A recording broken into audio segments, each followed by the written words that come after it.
네, 어제 검찰이 박 전 대통령의 구속영장을 청구하면서 이제는 박 전 대통령이 구속영장 실질심사에 출석할지도 관심이 쏠리고 있습니다. 김순환 검찰총장은 자신을 임명한 대통령의 구속영장 청구에 내 운명으로 생각한다. 자, 이렇게 주변의 복잡한 심경을 토로했다고 합니다. 최재민 사회부 선임 기자와 함께 박 전 대통령 구속영장 청구 뒷얘기, 또 박 전 대통령 영장 실질심사 출석 가능성 집중적으로 짚어보겠습니다.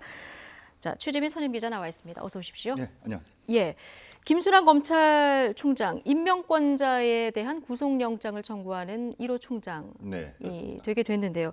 상당히 심경이 복잡한 것 같습니다. 주변에 여러 가지 그 심경을 토로하네요. 네, 그 박 전 대통령이 검찰에 소환돼 이제 조사를 받은 지 엿새 만에 예. 어제 이제 구속영장이 전격적으로 청구가 됐죠. 김순남 총장은 그동안 그 수사팀과 검찰 원로들의 의견을 들었습니다. 네. 김 총장은 그 지난주에 내 운명으로 이제 생각한다면서 주변에 그 복잡한 심경을 토로하기도 했고요. 예. 김 총장은 평소 그 중국 그 춘추 전국 시대 한비자의 그 법불아기, 네. 그러니까 뭐 법은 귀한 사람에게 아첨하지 않는다라는 말을 자주 인용해 이제 쓰기도 예. 했었죠. 검찰이 그 박 전 대통령의 구속영장을 전격적으로 청구함으로써 김 총장은 어쨌든 임명권자의 구속영장을 청구하는 첫 번째 검찰총장으로 기록되게 됐습니다. 이번 그 영장 청구 앞서서도 법과 원칙 이 말을 좀 강조를 했는데 네.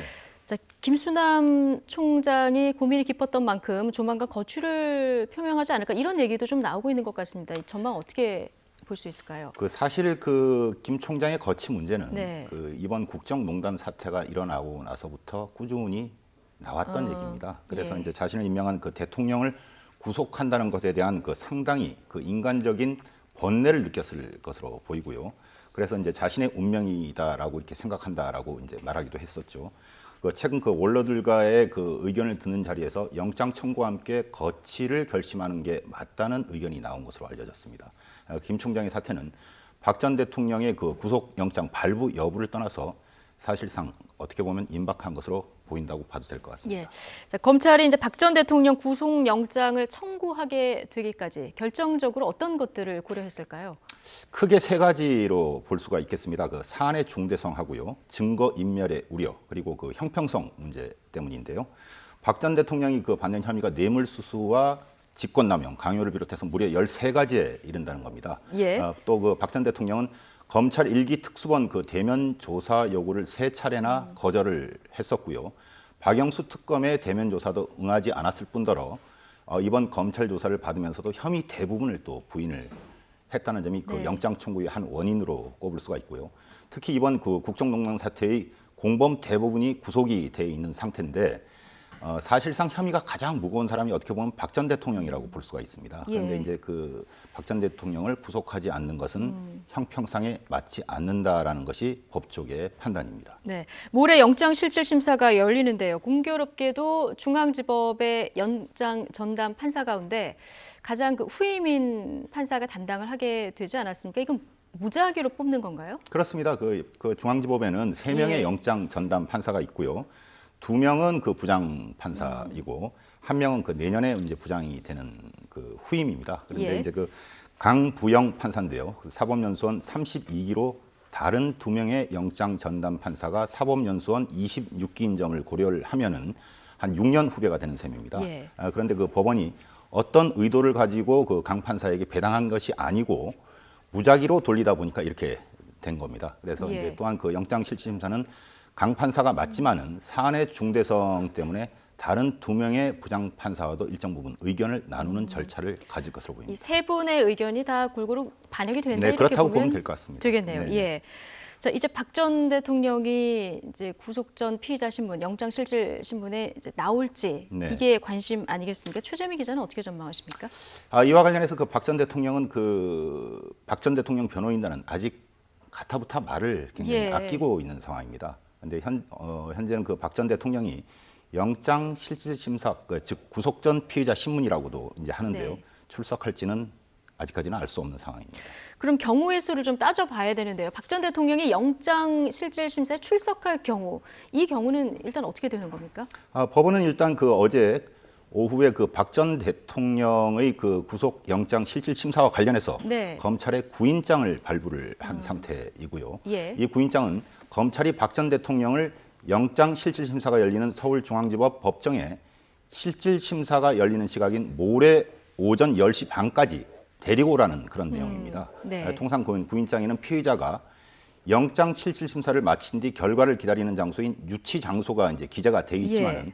박 전 대통령 구인장에는 이 부분이 비어 있는 상태로 발부가 지금 됐다고 합니다. 시간만 기재돼 있고 장소는 빈 공란으로 있다는 그러니까 건데요. 그 구인장에 유치 예. 장소를 어디에다가 유치를 할지. 하라라는 예. 것들은 지금 현재 비어 있는 상태라는 겁니다. 이거는 어떤 의미로 받아들이면 됩니까? 이제 그 실질 심사가 열리는 그 당일에 제가 검찰 측과 협의를 해서 유치 장소를 결정하겠다는 뜻으로 이제 풀이가 될 수가 있고요. 예. 유치 장소는 통상 구치소와 경찰서, 유치장 그리고 뭐 검찰청사를 들 수가 있겠고요. 네. 특검 수사를 받았던 이재용 부회장과 김기춘 전 실장은 서울구치소에서 이제 대기를 했었죠. 예. 특검에는 구치감이 없어서 이제 서울구치소에서 이제 대기를 한 것이고요. 그거는 네. 중앙지검에도 이제 구치감이 있기는 한데 현재는 거의 운영을 하고 있지 않다고 합니다. 예. 영장 발부가 이제 늦어지면서 밤늦게까지 교도관들이 관리에 이제 어려움 같은 것들을 좀 토로했기 때문인데 그래서 이제 통상적으로는 지금까지 이제 구치소나 인근 경찰서, 그러니까 중앙지법 같은 경우는 서초 경찰서 같은 예. 유치장으로 이제 보냈었는데 구속 전 그 구치소 대기는 인권 침해라는 그 국가인권위원회의 결정에 따라서 이달부터는 구치소 대기는 지양을 하고 있습니다. 이달부터요? 예, 이달부터 그렇습니다. 예. 그에 따라서 박 전 대통령이 그 영장 실질 심사에 출석을 하면요. 네. 지난 21일 검찰 조사 당시에 서울중앙지검 1001호실에서 받았었는데 그 네. 옆에 이제 1002호실이라고 이제 그 간이 소파도 있고 그런 공간이 그렇죠. 있었는데요. 거기에 아마 대기할 가능성이 크다라고 볼 수가 있겠습니다. 지난번 조사 받았던 옆방 휴게실 공간으로 만들어 놓은 그 네네. 방에서 대기할 가능성이 가장 높다 이렇게 봐주셨고요. 그런데 영장 실질 심사에 박 전 대통령이 나오지 않겠다. 자, 이런 경우가 되면 어떻게 되는 겁니까? 네, 어쨌든 그 박 전 대통령의 동선은 그 경호상 비밀입니다. 그래서 예. 이제 그 영장 실질 심사 당일에야 이제 공개가 될 것으로 보이는데 예. 출석하지 않을 경우에는 두 가지 경우가 있을 수가 있겠습니다. 검찰청사에서 대기를 할 수도 있고 예. 자택에서 대기를 할 수도 있을 것으로 보입니다. 이렇게 되면 박 전 대통령은 그 변호인단 그는 불출석 사유서를 그 검찰에 제출하게 되고요. 검찰은 구인장을 그 법원에 반납하는 절차를 하게 됩니다. 예. 그러니까 만약 그 자택에 대기하는 것을 법원이 허락을 할 경우에 예. 판사가 그 심사를 하는 동안에는 검찰 수사관들이 박 전 대통령 자택 인근에서 대기할 가능성이 크다고 볼 수 있겠습니다. 이건 박 전 대통령 측과 검찰 측 약간 협의가 필요한 그런 상황. 그러니까 협의라기보다는요. 네. 어떻게 보면은 전직 대통령에 대한 어떤 예우 그만한 차원이요? 예우 차원도 예. 있을 것이고 그리고 전적으로 이제 법원이 판단한다라고 보면 될 것 같습니다. 예. 영장 발부 여부 언제쯤 될까요? 그 법원이 통상 그 영장 실질 심사 날짜를 잡는 건 검찰이 영장을 청구하고 나서 보통 통상적으로 한 이틀 뒤에 영장 그렇죠. 실질 심사가 열리는데 이번엔 나흘입니다. 이번에 사흘이죠. 사흘이죠. 예, 사흘 뒤에 이제 잡았죠. 네. 바로 이제 그 부분이 바로 이제 방대한 자료 때문에 그런 것다라고 이렇게 네. 법원이 얘기를 하고 있습니다. 검찰이 제출한 기록이 200건에 10,000페이지가 넘는다는 점이 고려가 된 것으로 보이는데 사흘 여유를 두고 그 영장 실질 심사 일정을 목요일로 잡은 거죠. 그래서 이제 이 법원에서는 네. 그 이재용 부회장 그 영장 실질 심사 때보다 시간이 더 오래 걸릴 수 있다고 예상을 하기도 예. 합니다. 그래서 그 지난달 17일이었죠. 이 부회장 영장 실질 심사에는 박 전 대통령과 같은 오전 10시 반에 시작을 했어요. 네. 7시간 반 가량이 진행이 됐고 영장 발부는 최종 발부가 된 시간은 다음 날 오전 5시 반에야 예. 새벽이죠. 새벽 5시 반에야 발부가 됐습니다. 그리고 이번에는 새벽 5시 반을 넘어서 뭐 아침 정도에 나올 가능성도 또 있다고 배제를 해야겠군요. 할 수는 없는 상황입니다. 그렇군요. 네. 영장 발부 여부 이 부분은 어떻게 전망하십니까? 그 영장 실질 심사라는 게 그 수사기관의 탈법적인 수사 관행을 막기 위해서 이제 그 1997년에 생겨난 게 영장 예. 실질 심사 제도입니다. 그 영장 실질 심사는 피의자에게 적극적인 어떤 방어권을 보장하기 위해서 이제 제공한 제도라고 이제 보면 될 것 같고요. 1995년 그 노태우, 전두환 두 명의 전직 대통령은 영장 실질 심사 제도가 없이 그 법원의 서면 심사만으로 이제 구속이 결정이 됐었죠. 예.